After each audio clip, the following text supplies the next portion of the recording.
साईनाथ महाराज कहते हैं कि बड़े आश्चर्य की बात है, बड़े ताज्जुब की बात है। लोग एक निष्ठ भक्ति किसे कहते हैं वह नहीं समझते। जब साईनाथ महाराज द्वारका माई के प्रांगण में बैठे थे, दहलान में बैठे थे, आपने देखा होगा जब द्वारका माई जाते हैं आप, तो एक जो खूंटा है, द्वारका माई की जो दक्षिणी दीवार है वहाँ पर एक चूल्हा है और चूल्हे से टिकने की जगह बाबा टिका करते थे। और एक खूंट बना हुआ है जिसे स्टील से जड़ दिया गया है सुरक्षा की दृष्टि से। वहाँ बाबा आराम से टिककर बैठा करते थे भोजन करने के बाद और तृप्ति की डकार लेते थे। साईनाथ महाराज ने बोला कि कितने आश्चर्य की बात है, कितने ताज्जुब की बात है, लोग एकनिष्ठ भक्ति को नहीं समझते। एक कहता है कि मैं भोलेनाथ का भक्त है, मैं कहीं नहीं जाना चाहता, मैं राम मंदिर क्यों जाऊं, मैं कृष्ण मंदिर क्यों जाऊं, मैं राधा जी के मंदिर क्यों जाऊं, मैं लक्ष्मी के मंदिर क्यों जाऊं, 33 कोटि देवता इस संसार में, उनके मंदिर क्यों जाऊं। जब मैं एक ही भक्ति करता हूं, एक ही देवता की भक्ति करता हूं, तो मुझे दूसरे देवता के दर्शन करने से कोई प्रयोजन नहीं। साईनाथ महाराज की सज्ञानता के आवरण को बड़े प्रेम से हटाते। वो पहले तो एक किस्सा सुनाते हैं। चंद्रभागा तट पर पंढरपुर, पांडुरंग कमर पर हाथ रखकर खड़े, और उसी पंढरपुर में एक नरहरि सुनार रहता था जो केवल भोलेनाथ का भक्त था, शिव जी का उपासक था, नमः शिवाय उसके हृदयस्थ था और शिव जी के अलावा कोई बातें नहीं करता था। उसे कोई कितना भी कोशिश कर ले वो किसी मंदिर में नहीं जाता था और अपने आप को एकनिष्ठ भक्ति समझता था। जबकि एकनिष्ठ भक्ति वास्तव में क्या है उसका मतलब लोग नहीं जानते। अपने आराध्य तत्व को आप हर जगह जाओ, किसी भी देवता के मंदिर जाओ, ये समझो कि मेरे आराध्य तत्व का ही मंदिर है, ये दूसरा नहीं। ये देवता शरीर से अलग है लेकिन आत्मा से एक है। मालिक तो एक ही है लेकिन उसके स्वरूप अनेक हो सकते हैं।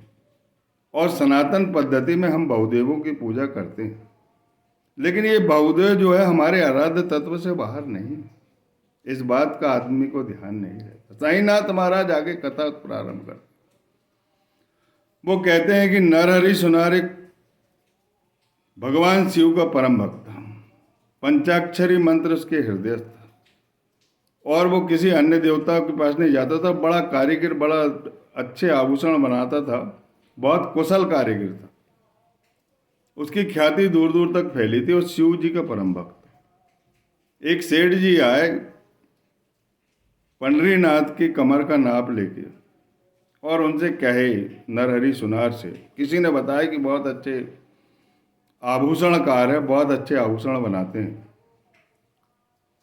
वो उनके पास गया, उन्होंने नाप दिया कि पांडुरंग की जो प्रतिमा है उसकी आपको ये कमरपट बनाना है सोने का। उन्होंने नाप दिया, उन्होंने कमरपट बनाया, बड़ा सुंदर कमरपट था, देखते नहीं बनता। और जब वो सेठ जी गए उस कमरपट को पहनाने के लिए तो वो कमरपट बड़ा हो, वह दौड़ते हुए आए सेठ जी कि मैंने तुमको नाप दिया था, सही नाप से आप बनाते नहीं। उसमें नरहरि सुनार का कोई दोष नहीं था, उन्होंने बराबर नाप से बनाया था, जो नाप लेके आए थे वही नाप से बनाया था। और वो सेठ जी ने भी देखा, आश्चर्यचकित हुआ। पांडुरंग की लीला है, वो इन्हें बुलाना चाहते थे और उनकी लीला कैसे फलीभूत होती है आप देखिए। सेठ जी जाते हैं, दोबारा नाप लेके आते हैं, अब इस नाप से बनाइए और इससे ना तो बड़ा होना चाहिए ना छोटा होना चाहिए। उसी नाप से फिर वो बनाते हैं, आभूषण तैयार करते हैं। वही जो कमरपट था वो पहले ही कमरपट को सुधार करते हैं और उसी नाप से बनाते हैं। और उसी नाप से बनाने के बाद सेठ बड़े प्रसन्न होते हैं और अब वो सोचते हैं कि मन ही मन में कि अब कमर का सही नाप बना होगा। जैसे ही उनके पास जाते हैं तो कमरपट छोटा हो जाता। बड़े आश्चर्य की बात है, बड़े ताजुब की बात है। वो बहुत गुस्सा होता है सेठ कि ये कैसा है कारीगर, लोग बड़े कुशल कारीगर कहते हैं, इससे तो कमरपट बनाना नहीं आता, पहले बड़ा बना दिया अब छोटा बना दिया। और उसके पास गिड़गिड़ाते हुए पहुंचते कि कमरपट सुधारो, इसको ठीक करो। बोले ना तो मुझे सुधारना है, ना मैंने पहले बड़ा बनाया था, ना बाद में छोटा बनाया। जो नाप आप दे रहे हो वही नाप से ये कमरपट बन रहा है, लेकिन वहां छोटा बड़ा क्यों हो रहा है ये मुझे नहीं मालूम। तब सेठ जी ने बोला कि आपको वहां चलना होगा। तब वो कहने लगा कि मैं शिव जी का भक्त, मैं किसी देवता के मंदिर नहीं जाता। और इधर मन में ठान रखे थे पांडुरंग ने कि ये आके रहेगा, इसे मैं तो बुला के रहूंगा, और इसमें जो अज्ञानता का आवरण है उसे दूर करूंगा। इसके शिव जी हर जगह विराजमान है, ऐसा समझना चाहिए। वह ज्ञान तो मैं इसे देकर ही रहूं। वो कहने लगा कि मैं एक शर्त पे जाने के लिए तैयार हूं, मेरे आंख में पट्टी बंधी होना चाहिए। मैं उनके दर्शन नहीं करूंगा और मैं अपने स्वयं अपने हाथों से उन्हें पहनाऊंगा। कमर पट को लेके गए और पांडुरंग के पास जैसे जैसे वह आगे बढ़ा, पीछे सेठ जी और आगे नरहरि सुना, और पहुंच गए पंढरपुर में पांडुरंग के मंदिर में, पांडुरंग के चरणों के पास। और जैसे ही कमर में हाथ लगाया उन्होंने तो देखा कि कमंडल बंधा हुआ, त्रिशूल हाथ में है। उन्हें पट्टी के अंदर से ही भगवान भोलेनाथ पांडुरंग में दिखाई देने लगे। उनका अंतःकरण द्रवित हुआ, उनका संशय दूर हुआ, उनकी पट्टी खोल दी गई और जिधर देखे उधर शंकर ही शंकर दिखाई देने लगे। ऐसी अद्भुत कथा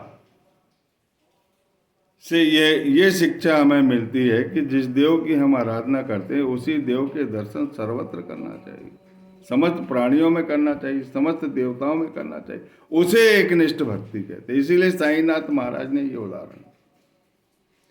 अब साईनाथ महाराज के समय की बात है कि एक भक्त जो भोलेनाथ का है वो साईनाथ महाराज के लिए बड़ा आकर्षण का केंद्र बन गया था। बड़ा सच्चा भक्त, बड़ा ईमानदार भक्त और अनपढ़ भक्त और उच्च कुलीन जाति का ब्राह्मण।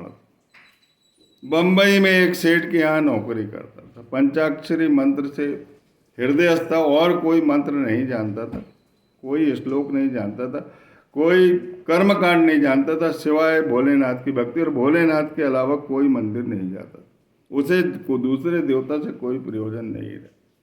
लेकिन उनके सेठ ने उनसे कहा कि शिरडी के जो साईनाथ महाराज हैं वो साक्षात शिव जी के अवतार, और तुम जाओ, मैं अपने ससुर को चिट्ठी लिख देता हूँ, वो तुमको मिला देंगे।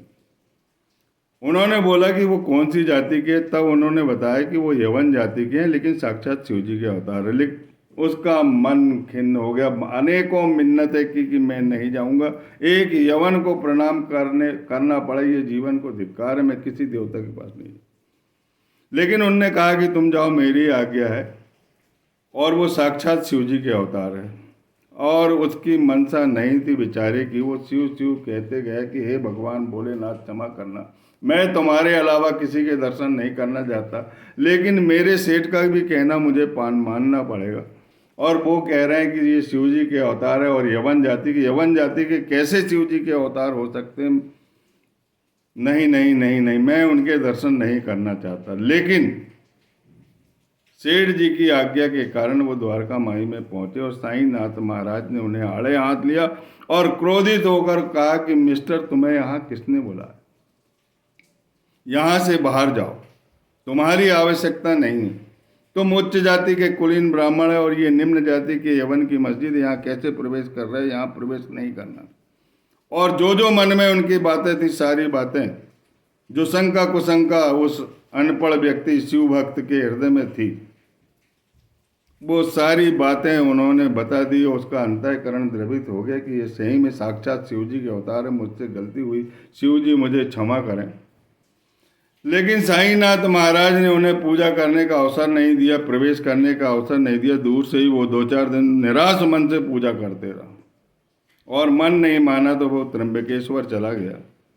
और त्र्यंबकेश्वर जाने के बाद भगवान त्र्यंबकेश्वर का विधिवत पूजन करता, लेकिन उसके मन की बेचैनी बढ़ती जाती, कम नहीं होती, और वह बहुत दुखी हो जाता है, व्यथित हो जाता है। इधर साईनाथ महाराज उसके आंतरिक सुधार करना चाहते थे, उसके अंदर का अज्ञानता का आवरण दूर करना चाहते कि जिस आराध्य तत्व की तुम आराधना करते हो वही सर्वत्र है, उसके अलावा दूसरा संसार में कोई नहीं। जब ऐसे भाव उसके जन्म ले लेते और उसका हृदय द्रवित होकर पश्चाताप के आंसू बहा लेता, तब साईनाथ महाराज उसे प्रेरणा देकर पुनः शिरडी में बुला लेते।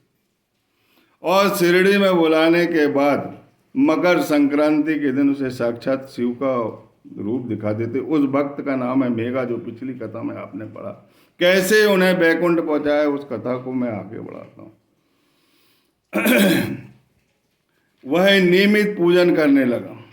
9 महीने उन्होंने प्रवेश नहीं होने दिया। 9 महीने त्र्यंबकेश्वर में रहा, बेचैनी बढ़ गई। साईनाथ महाराज ने अंतर्ज्ञान से जान लिया, इसका आंतरिक सुधार हो गया, इसके अंदर यथेष्ट आध्यात्मिक उन्नति हो गई और इसने जो भूल की थी उसके पश्चाताप के आंसू इसके हृदय से द्रवित होकर बह निकले। तब साईनाथ महाराज ने बुला लिया और उन्होंने मकर संक्रांति को उसे साक्षात शिव का स्वरूप दिखाया और मकर संक्रांति के दिन उसने अभिषेक किया। वहां पर भी अभिषेक करता था और बाड़े में नाना साहब चांदोरकर द्वारा जो चित्र दिया था उनकी भी पूजा करता था। नियमित उन्होंने 12 माह तक पूजन किया। 12 माह के पूजन करने के बाद साईनाथ महाराज ने सोच लिया कि अब इसे दर्शन देना बहुत जरूरी है और इसकी आध्यात्मिक उन्नति करना जरूरी है। जब वो सो रहा था, ब्रह्म मुहूर्त था, दरवाजे बंद थे, साईनाथ महाराज सिराने में प्रकट हो गए और कहने लगे, अक्षतों की वर्षा की अक्षत फेंके उनके ऊपर और वो अर्ध निद्रा में थे और कहने लगे साईनाथ महाराज कि मुझे त्रिशूल लगाओ, और अंतर ध्यान हो गए। जैसे ही वो उठता है उसकी आंखें द्रवित होती, साईनाथ महाराज के पास जाता है कि दरवाजे बंद थे और अक्षत बिखरे हुए पड़े थे। मैं बड़ा आश्चर्यचकित हूँ और मुझे जो आपने आज्ञा दी है वो कब मैं कैसे पूरा करूँ। साईनाथ महाराज ने आड़े हाथ लेकर बोला कि मैं बंद दरवाजे में तुम्हारे अंदर जा सकता हूँ, कहीं भी मैं प्रवेश कर सकता हूँ। मैं सर्वभूतों में व्याप्त हूँ, कहीं भी अपने भक्तों के लिए प्रकट हो सकता हूँ। तुम्हारी आध्यात्मिक उन्नति करने के लिए मैं तुम्हारे सराहने प्रकट हुआ। मैंने प्रत्यक्ष कहा है तुम्हें, तुम मुझे त्रिशूल लगाओ। तुमने शिव दर्शन कर लिया, अब त्रिशूल लगाना बाकी रह गया, वो पूरा करो। उन्होंने बोला कि पिंडी कहाँ से लाएंगे? तो तब उसी समय पूना से एक आदमी साईनाथ महाराज को पिंडी सौंपने आया जिसमें त्रिशूल खिंचा हुआ। बड़े आश्चर्य की बात है, बड़ी अद्भुत लीला है। श्रावण का महीना चल रहा है और उस समय साईनाथ जब कथा बता रहे थे उस समय भी श्रावण का महीना था। जो इस कथा को सुनेगा भगवान शिव उन पर बहुत कृपा करेंगे और यमराज सदा प्रसन्न हो रहेंगे, उनके प्राणों की रक्षा होगी और उनके घर में कभी अकाल मृत्यु नहीं होगी। शिव जी का पहरा रहेगा। ये बहुत सच्ची कथा है, सत्य कथा है। तब उसी समय वह पिंडी साईनाथ महाराज उस मेघा भक्त के हाथ में सौंपते और उससे कहते हैं कि देखो ये शंकर भोले हैं। और सही में वो जिस आदमी ने पिंडी साईनाथ महाराज के हाथ में दिया था उसमें भी उसे शंकर जी दिखाई देने लगे और मेघा को चारों तरफ शंकर ही शंकर दिखाने लगे। तब साईनाथ महाराज ने बोले कि तुम्हारी शंका और कुशंका दूर हुई है कि नहीं? तुम जिस देव की आराधना करते हो उसी देव को हर मंदिर में, हर जगह जहाँ भी धार्मिक स्थान है, उसी देव के दर्शन करके तुम्हें पूजा करने चाहिए। शरीर अलग होने से, नाम अलग होने से कुछ नहीं होता। एक निष्ठ भक्ति उसे ही कहते हैं जो अपने आराध्य तत्व को सब जगह दर्शन करता, सब प्राणियों में दर्शन करता। मेघा द्रवित हुआ और द्रवित होने के बाद जब वो पिंडी काका साहब दीक्षित को दिखाई गई तो काका साहब दीक्षित को भी ध्यान में उसी प्रकार की पिंडी दिखाई गई। वे भी आश्चर्यचकित हो गए। उस पिंडी की स्थापना की गई, नंदी की स्थापना की गई और एक चरण पादुका कृष्ण अली बागकर एक भक्त थे अक्कलकोट स्वामी के, वो चरण पादुका का पूजन करने अक्कलकोट जा रहे थे। साईनाथ महाराज ने उसने स्वप्न दिया, काहे के लिए अक्कलकोट जा रहा है? अक्कलकोट के महाराज तो शिरडी में विराजमान है। तो उनके स्मरण में एक चरण पादुका है। आपने देखा होगा गुरु स्थान में एक चरण पादुका है जो कृष्ण अली बागकर की स्मृति है, और दूसरा साईनाथ के प्रथम आगमन पर और साईनाथ की तपो साधना के को ध्यान में रखते हुए चरण पादुका भी स्थापित की गई, नंदी भी स्थापित किए गए, शिव जी भी स्थापित किए गए और एक फोटो स्थापित की गई। नंदी, शिव जी और जो फोटो है वो मेघा स्मृति है गुरु स्थान पर, और गुरु स्थान पर जो चरण पादुका है वो एक कंपाउंडर कृष्ण अली बागकर, कृष्णा जी अली बागकर जो अक्कलकोट स्वामी के भक्त थे, वहां जाकर चरण पादुका का पूजन करना चाहते थे। साईनाथ महाराज ने स्वप्न दिया, क्यों जाते हो वहां, वहां के महाराज यहीं विराजमान है, शिरडी में विराजमान है। तो वो चरण पादुका जो स्वप्न में आई थी, वह स्वप्न के अनुसार वो चरण पादुका बनाई गई और वहां स्थापित की गई। वह गुरु स्थान में स्थापित है। और नीम का पेड़ जो है वो साईनाथ महाराज की तप से अमृत वर्षा करता है और रोगों का निदान करता है, कल्प वृक्ष से ज़्यादा महत्वपूर्ण माना जाता है। तभी तो यह कहा जाता है, सदा निम्ब वृक्षस् मूलादिवासात् सुधा श्राविणम तिक्तमप्य प्रियम तम तरुम कल्प वृक्षादिकम साधयंतम नमामीश्वरम सद्गुरु साईनाथम। सदा कल्प वृक्षस्य तस्यादि मूले भवद्भाव बुद्ध्या सपर्यादि सेवाम निर्णयम कुर्वताम भुक्ति मुक्ति प्रदंतम। साईनाथ महाराज ने मेघा को मुक्ति दी।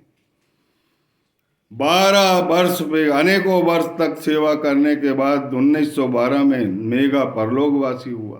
परलोकवासी होने के बाद साईनाथ ने उसके मृत शरीर पर हाथ फेरा, उनकी अश्रुधारा गिर रही थी, एक मनुष्य की तरह, एक ईश्वर के आंसू गिर रहे थे वहां पर।